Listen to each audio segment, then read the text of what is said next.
Welcome to episode 26 of the Tuesday Talk IU Athletics podcast. Joined by Director of Athletic Communications Larry Dielman and Student Assistant Connor Kukowski. This is Sports Information Director Andy Alvarez, bringing you the results and news for this past week's action and previewing the week ahead in Immaculata Athletics. Baseball, softball, and tennis teams opened Atlantic East Conference play this past week. The men's and women's lacrosse teams each had a pair of games. Men's volleyball continued their season with three matches. Women's flag football hosted their second home AEC tri-match of the season. The men's and women's track and field teams opened their outdoor season at the Westchester Purple and Gold Open. So let's get started looking back at results of last week. We'll start off with men's lacrosse. The men's lacrosse team went 2-0 this week with wins over Manhattanville and Kings. They're up at Manhattanville on Wednesday. They defeated the Valiants 10-6. Nick Senator scored 4 goals. Jude Azarano had 3 assists. Senator and Brian Fuchs each had 6 ground balls. Brian Fuchs was 11 for 17 on faceoffs that night, and Matthew Ludlow made 8 saves and goal. On Saturday, they hosted Kings College here at Draper Wall Stadium and came out with a 10-5 victory. Aaron Headley led the Money Max with 5 goals and 1 assist. Jason Smarin had 3 goals and 3 assists. And Jude Azarano had 1 goal and 3 assists. Matthew Ludlow made 20 saves and had 6 ground balls. As a result of their play this week, Aaron Headley was named the Atlantic East Conference Player of the Week, and Matthew Ludlow was named the Atlantic East Conference Defensive Player of the Week for a second consecutive week. So the Money Max swept the weekly awards in men's lacrosse, and they'll be back here on Wednesday when they host Albright, and then they open up Atlantic East Conference play on Friday night here at Draper Wall Stadium when they host Marymount. We want to get a big crowd out for that game because obviously it's a rematch of last year's championship game. That's going to be some exciting stuff going on at Draper Wall Stadium. So, what's your guys' thoughts on men's lacrosse? Yeah, some really good results overall, a lot of good numbers. The Kings game was a little bit of a back and forth in the beginning. We had that one sequence when one team we had a save, and then we had a turnover, and then we had another call turnover, went back and forth. It was crazy to keep up with. But yeah, some really good numbers. Colin Woke also had 4 calls turnovers, Daniel Alvarez, 3 calls turnovers. So it was good to see that the Mighty Max came out with a good amount of energy this week, and hopefully they can bring that energy on Wednesday for their final non-conference game. And then, yeah, big crowd here hopefully on Friday night for Marymount, a rematch of last year's AAC championship. It's been a great season so far for men's lacrosse, getting 2 more wins this week. Manhattanville and Kings, both of them were close games, and like you said, Connor, with Kings, some crazy sequences. I was at times I wasn't struggling to keep up, but it definitely was a lot. The back and forth turnovers by both sides, and I got all of that, so that was good. But great week from Aaron Headley and Matt Ludlow with another great performance in the cage. Sweeping the awards shows that we're getting a lot of respect in the conference. And yeah, that Marymount game should be a good one on Friday. So hopefully we get that win, start 1-0 conference, but we'll see what happens. Switching gears now to flag football, who is 5-0 this season and 4-0 in AEC conference play. They had 2 big wins this past weekend on Friday night when they versed Chestnut Hill and Newman. In Chestnut Hill, 32 to nothing was the final. Devin Crossgrove went 8 for 9 for 65 yards and 2 touchdown passes. Only incompletion was an interception, so it forced the Chestnut Hills quarterback to throw 5 interceptions, which was huge for a team. Kai Harris ran it 3 times for 61 yards and a touchdown. Eliana Sikowski with a stat line of 432 and 2 in the air and picked off 2 passes. So, and for her effort, she was named to the AEC Weekly Honor Roll along with Jacqueline Malinini, who we'll talk about in just a moment. Teresa Jappa also had 4 solo tackles in the game against Chestnut Hill. Against Newman, it was 27-6 was the final. Devin Costner went 4 for 8 with passing 69 yards and a touchdown. She had 43 yards and a touchdown on the ground. Jacqueline Malinini was 3 for 3, 38 yards and a touchdown. Malinini caught a 67-yard touchdown pass. Frankie Brunkle broke up 4 passes defensively, and they outscored Chestnut Hill and Newman 59-6 this weekend. And in AEC opponents, they have outscored their opponents 109-12, a big, big difference in numbers this season. And they will now have a game against Eastern tomorrow, Tuesday, March 24th at 3, and then they will head to Marymount for a tri-match with them on Sunday this week with Marymount and Holy Family. Some really good numbers overall for flag football, and they're having a dominant start to their season. Yeah, it's been a great performance overall for flag football. Undefeated so far in conference play and overall in the season. The Chestnut Hill game was definitely crazy. I was at baseball doing that game and I kept up with Chestnut Hill and the score just kept going. Like I was looking at the live stats and the score just kept going up, up, up. And I was like, what on earth are they doing over there? And I saw that they had gotten 5 interceptions and, their defense has been definitely amazing with Derek Luby under center for the defensive coordinator spot. And, against Newman, Jacqueline Molinini, just been really good. And, she's been getting some passes and, receptions. And it seems like they're adding new wrinkles into the offense. It's not stagnant or anything. They're definitely trying all these new things, which is good for head coach Bill Coddington. And having a 97-point margin against your conference opponents is disgusting. Like that is amazing. And 2 shutouts.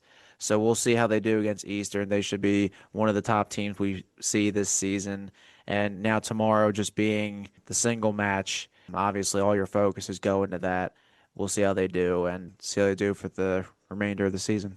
Yeah, it was a real good night on Friday night out there at the stadium. They kind of really took control right away against Chestnut Hill, and you had the game really put away by halftime, and then just saw their way through the rest of that game. Then the Newman game was a tight end battle early on, but then they were able to pull away in the second half and put that game away. And this week's going to be a big week for them. Obviously, getting Eastern for the first time tomorrow, Tuesday, and then having go up against Marymount for a second time next weekend down at their place is going to be Marymount's played well since that time, so it'll be interesting to see how that goes. It's going to go a long way to determining where they're going to fall. They should definitely, be looks like they're definitely going to be a playoff team, but you want to see where you're. If you get in the top two, you're getting a bye in the first round, not having to play the play-in game. And then obviously the top seed hosts the championship tournament, so there's a lot to play for, and hopefully they can continue the strong play. They did work some pass plays with Molinini on the passes, which was pretty good. They worked out pretty well. So they got a real talented team, and they look to continue pushing forward. Try to keep building up the wins and locking in a playoff spot soon. Looking forward to see how it goes. All right, women's lacrosse's turn. Women's lacrosse went 1-1 this week. They fell to Swarthmore, but they bounced back with their first win of the season over Bryn Mawr. That was on Saturday for Senior Day. Against Swarthmore, a tough 18-2 final on the road. Julia Pohl had her first collegiate goal, and Aaliyah Piperato also scored. So Julia Pohl and Kira Benoit from women's basketball joined the team this week after they got done their basketball season and obviously taking a week off to kind of rest and get into the groove with lacrosse. So giving some time to adjust to the team. So Julia Pohl got her first goal. And then against Bryn Mawr, they bounced back with a 14-7 win over the Owls. Elizabeth Mahmud with the double hat trick of 6 goals, and she also had 9 draw controls. Julia Pohl, 3 goals, 3 dimes. Kira Benoit, 2 goals, 9 draw controls. And it was senior day. They honored Riley Mullen, Carly Oberg, and Abby Guarneri. It was actually pretty hilarious that for each of the senior day readings, they all thanked Bailey Knights, and Bailey just looked so confused. And it was kind of like, I guess, like an inside joke for the team. So that was cool to see. And women's lax, they're going to Delaware Valley on Wednesday. And then they'll open AEC play on Saturday, the 28th, when they host Marywood. For their contributions, Julia Pohl and Elizabeth Mahmood were named to the AEC Weekly Honor Roll. So, guys, it's good to see women's lacrosse finally break their winless streak and see if they can get back to the win column this week and especially put up a good fight against Marywood. Yeah, it was really good to see them get their first win of the season. Hopefully it helps them with their confidence as they get now in the conference play. Marywood and Marymount to start off, and that's going to be 2 tough games that they're going to have to really lock in for. But having Kira Benoit and Julia Paul has really helped with a lot of reinforcements, and they're both making immediate impacts as they got here from basketball season. Yeah, Saturday was a real good day for them.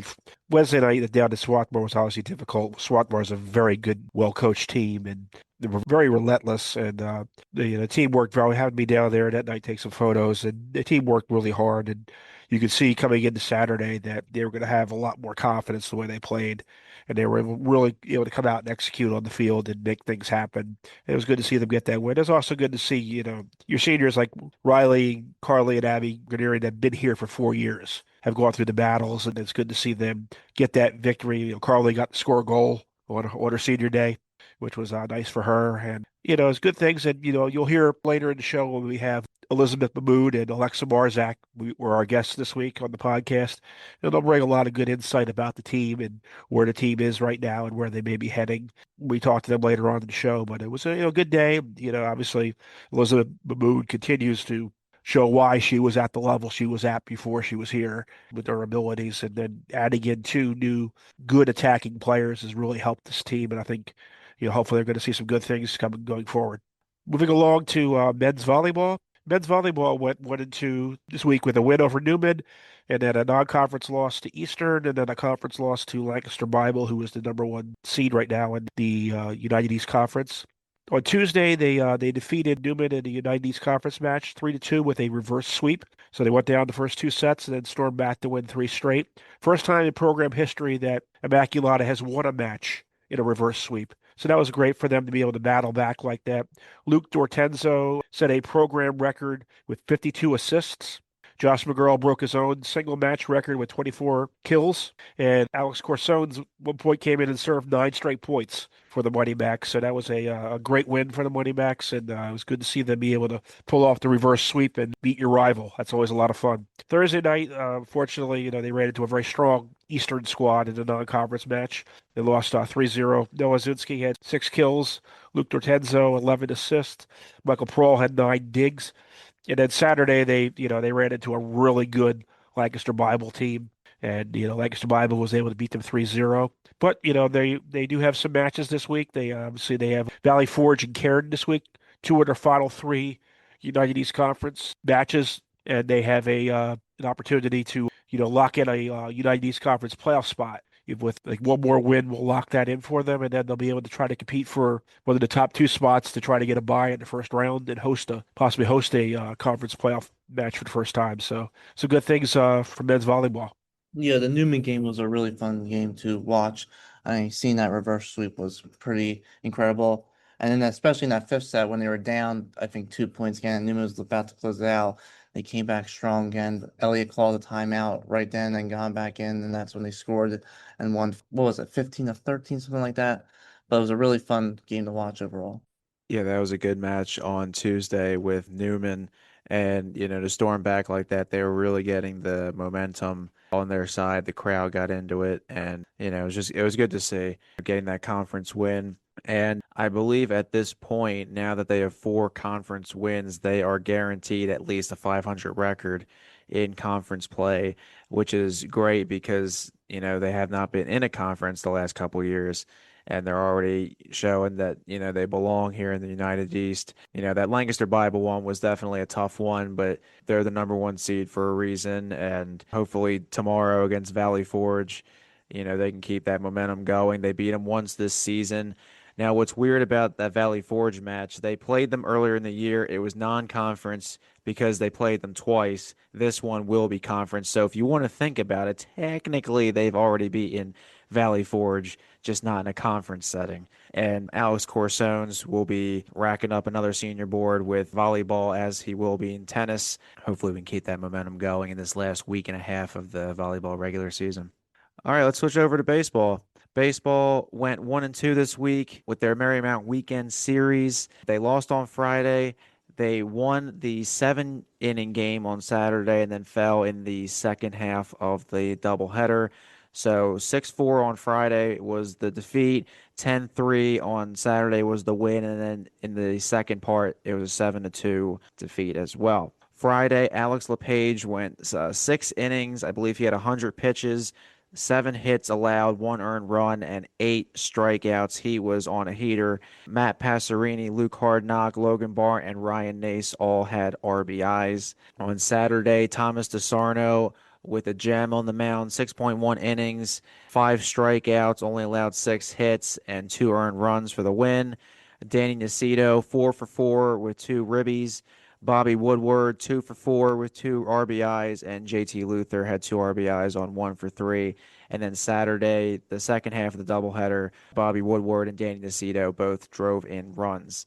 Like I said earlier, I was at the game on Friday, and it was truly, a great performance by Alex LePage. Marymount had no answers for him pretty much. He gave up one home run, but that was about it. And it was unfortunate what happened at the end. There was two outs in the top of the ninth, and unfortunately, Marymount hit a three-run go-ahead home run on a pinch hitter, and that was pretty much the end of that. So tough one for the team, but good to get that bounce back on Saturday. Instead of getting swept, they got the one win. So we'll see how they do this week. Tomorrow, they're going to play Arcadia here at the Immaculata Baseball Stadium. Hopefully, the rain holds out.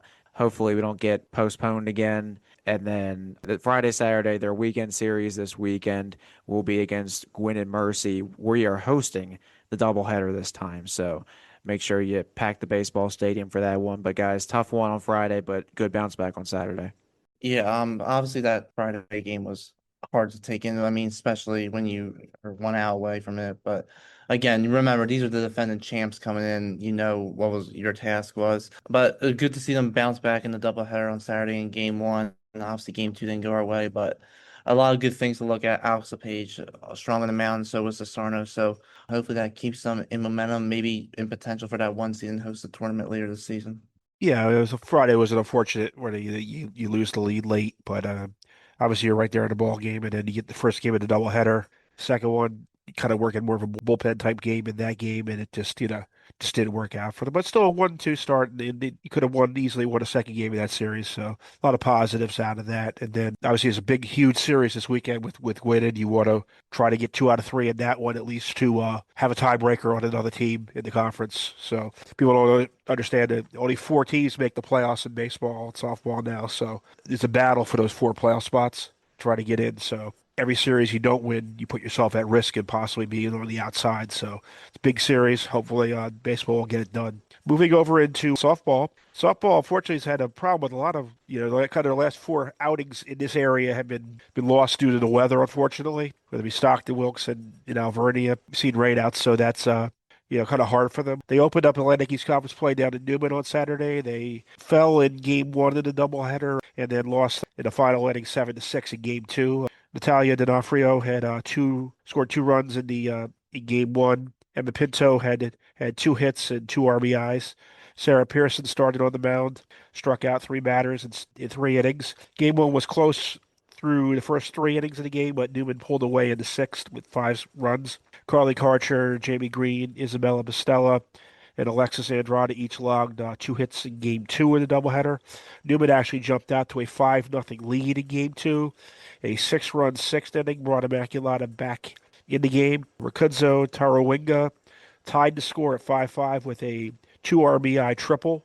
And Natalia D'Onofrio but helped take the lead after a kind of a defensive throwing error.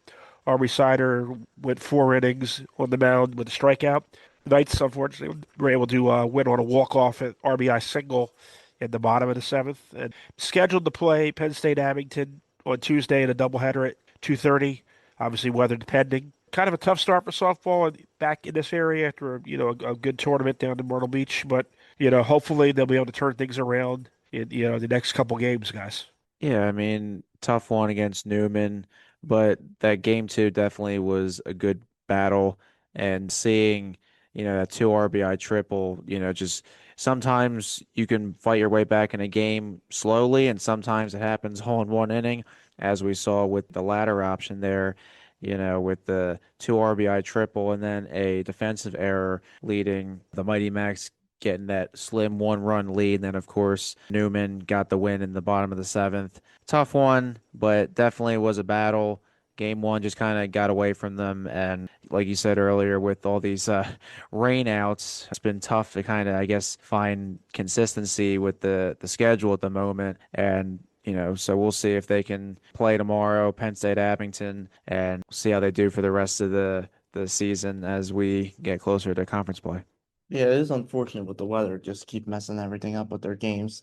And hopefully they'll have their home opener here on Thursday against your Sinus. But one thing to keep in mind for baseball and softball is like when you see these opponents later down the line, every game's a new game. Like softball last year, Marywood swept us in the regular season, but we were able to beat them in the tournament. So that was always important to keep that in mind that every game's a new game. And these games, you all play the 7 innings. So it's always important to keep that in mind.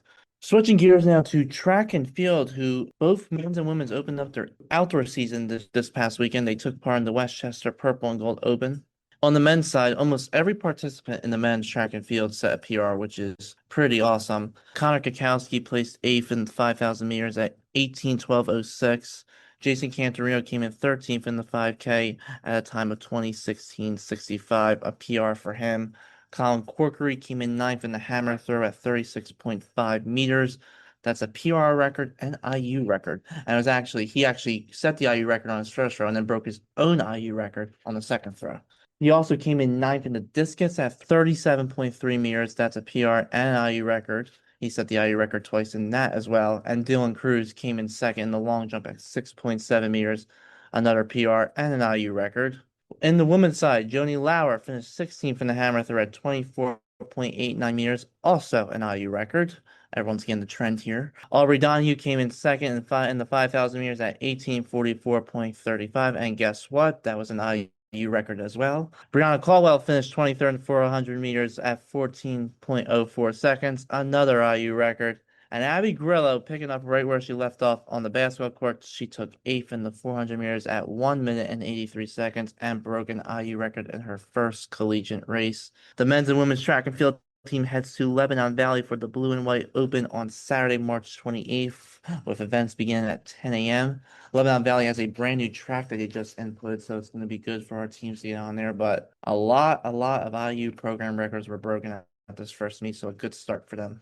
Yeah, it was definitely a good weekend for the good start for the track and field teams over there at Westchester. I know it's a big event. You get a lot of strong competition in that event, and it's a decent facility over there in Westchester. So that's a good job seeing them get that type of start, seeing these athletes have the success. It's good to see. The women's lacrosse and track benefited from athletes from the women's basketball team, obviously this week. So it's good to see those athletes excelling in their other sports that they participate in as well, and seeing our teams do well. And it's a good start for you guys, for the track team, particularly you guys, Connor. You're a part of that team, and we're appreciative that you got back here in time to be able to help us out on Friday with flag football.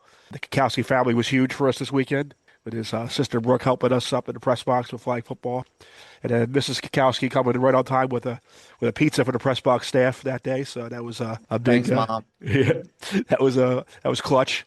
So, but it was a good weekend, good start for the track field team, and looking forward to seeing more records fall as the season goes along until we host the championships here at the end of the season. Yeah, shout out Mrs. Kikowski though. That pizza was clutch. Yeah, but some great results from both track teams. I mean, a lot of IU records and, PRs as well. And when I was writing the men's recap yesterday, and I went on TFRS. Now, for those of you that are not in sports information, TFRS stands for Track and Field Results Reporting System. And that's where you can see like all the results and if, a certain athlete broke their career high or, personal record, and it's all their stats that's just continually logged. And I'm just going through them and everything, PR, PR, PR, PR, PR, and I'm like, oh my gosh. So it took me a couple minutes to get all those figured out, but it's definitely great to see our athletes doing a great job to start the outdoor season. Let's go over to tennis to wrap things up here. Men's and women's tennis open conference play against Marymount on Saturday. Unfortunately, it was a Marymount sweep. The men fell 7-0, while the women fell 6-1. On the men's side, Easton Ragnow and Ryan Muckle and the pairing of Alex Corsones and Patrick Arnold, both teams fell 6-4 in doubles, but Mike DiMattei and Nick Brown won 6-4 in doubles. So each doubles match was highly competitive for the men, and Alex Corsones was the singles highlight. In number 5 singles, he fell 1-6, 6-4, 8-10, so he won all 3 sets in that one. On the women's side, Sophia Carey and Laura Farrow won 6-3 in doubles. Laura Farrow also won 6-2, 6-2 in singles. And then Haley Elwell went a tough 3 sets in number 2 singles, 6-4, 2-6, 3-6. So some great results on both sides. And up next, both teams have Bridgewater on Wednesday the 25th at 3:30. That'll be here. And then on Saturday, they host Pratt for a bright and early 9 a.m. senior day. So if you want to get out to the tennis courts, make sure you catch some tennis. But yeah, some good results, guys. I know it's been tough these last couple matches, and Hilton Head, South Carolina, they're facing some tough opponents, but against a conference rival, really giving Marymount some work.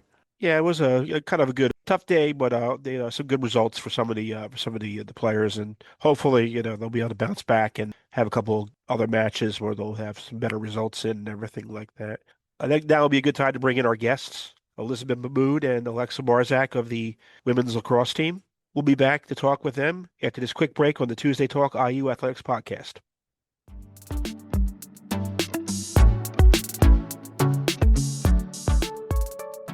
And welcome back to the Tuesday Talk IU Athletics podcast. We are joined by our guests, Elizabeth Mahmud and Alexa Marczak from the women's lacrosse team. Welcome to the show. Hello. Hi. Take us back. What first got you into lacrosse, and when do you realize it was something you wanted to pursue seriously? I started playing lacrosse in third grade. It wasn't until around middle school that I decided I wanted to compete at the collegiate level. And coming from a high school that was very competitive, it was kind of something that I always wanted to do. So I started my recruitment my sophomore year and then eventually started to talk to coaches in high school. It was just something that I always knew I wanted to do, and then I was happy I got to pursue it.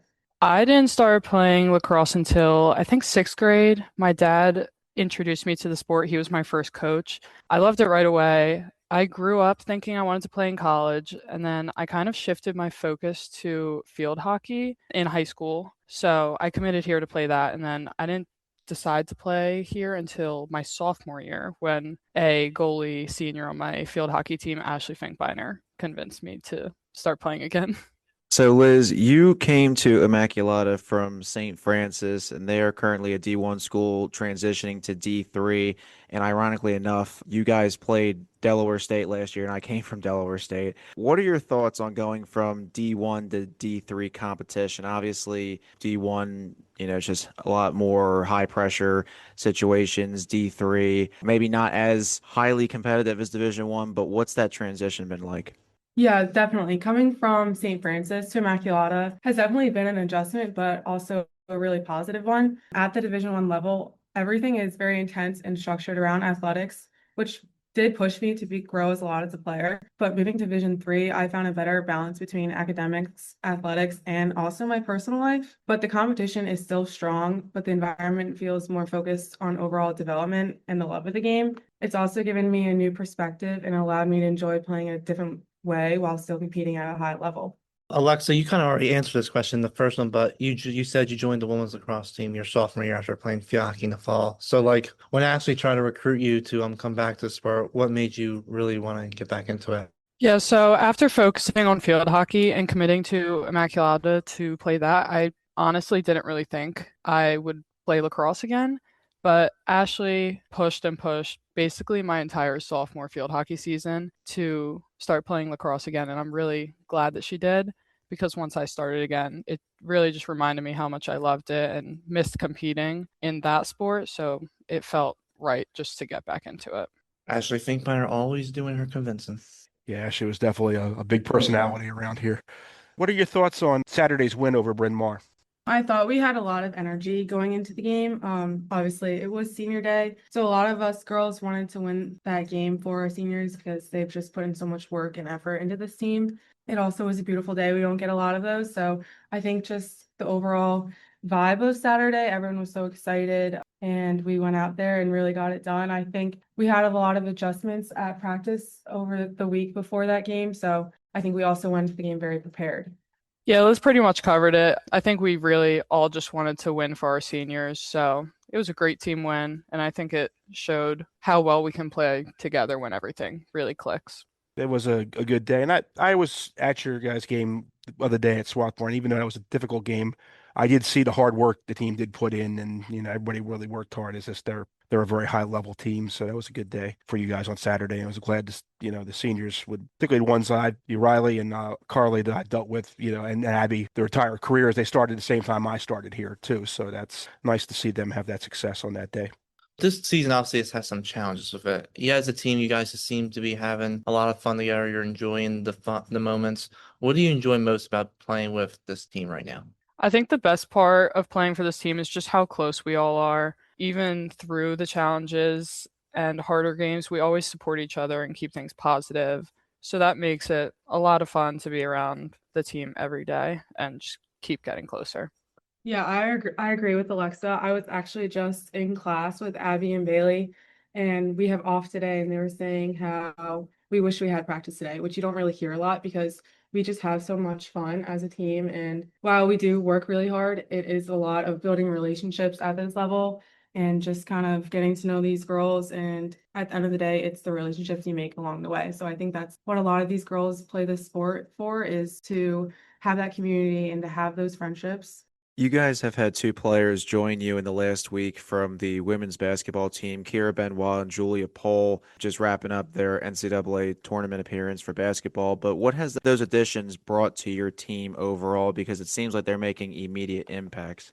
Yeah, it's really great to have them on the roster this year. Kira has brought a lot of intensity to the attacking side. She's kind of what we call her our quarterback on the offense. She's a great playmaker, really sees the field well. And Julia is also a great athlete. She's running midfield with myself and a couple other of our freshmen, and she really understands and picks up new instructions well. She's good on the offensive side and the defensive side. So overall, great athletes, and we love to have them. Yeah, Julia and Kira, I think, have come from basketball and just made an immediate impact. You can tell they're both athletes. They both played in high school, so it's great to have some new players who really know the game. They've come with a great attitude and great work ethic, and I think they've just added a great dynamic. Who is the funniest teammate you have on your team? I would easily say Bailey Knights. She's just always making us all laugh, even when she doesn't mean to or realize it. Yeah, I think the best part of having a small team is that we're all so close. So we get to have those inside jokes, and Bailey is at the root of a lot of them, which we love.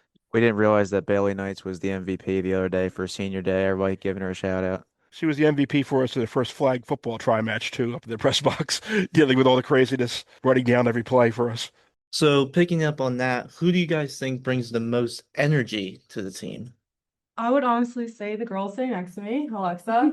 She comes to practice every day. She always has a smile on her face and works hard, even on her off days. We all have them, but she's always working hard and trying to be a next play mentality. She really gets the girls hyped before games too, is always dancing in the locker room.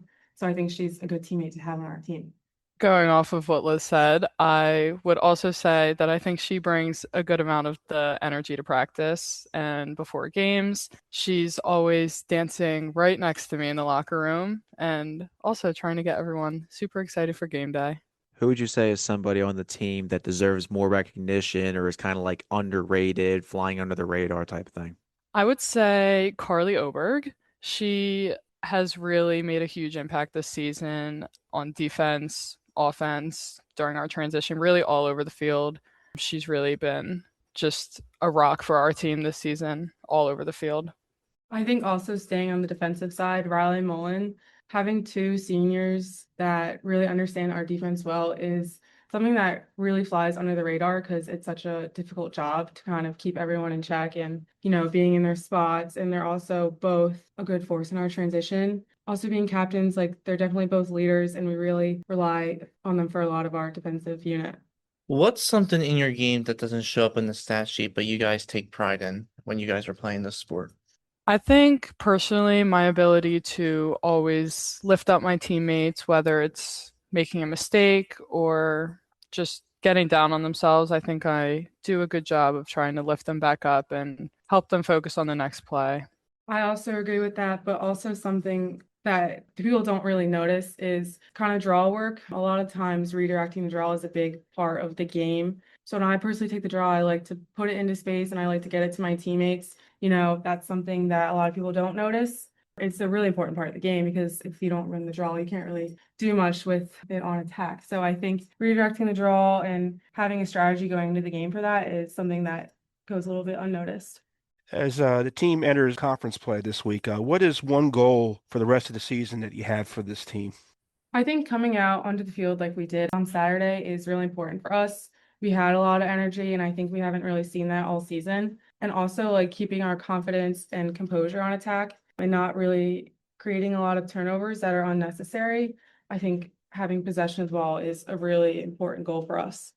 I agree. I think on Saturday we saw a lot of things that we either haven't seen at all or we came out really strong against Widener. So I think we saw that again on Saturday. So I think just keeping that up, improving, working hard at practice, and just going into conference play and finishing our season strong as a team, playing the best lacrosse we can, and staying connected with each other. We thank you for coming in and speaking with us today. It's been great having you, and we wish you guys obviously luck up at Del Val on Wednesday, and then look forward to seeing you guys back home on Saturday. Thank you. Thank you. Thank you, guys. And we'll be back after this quick break on the Tuesday Talk IU Athletics podcast.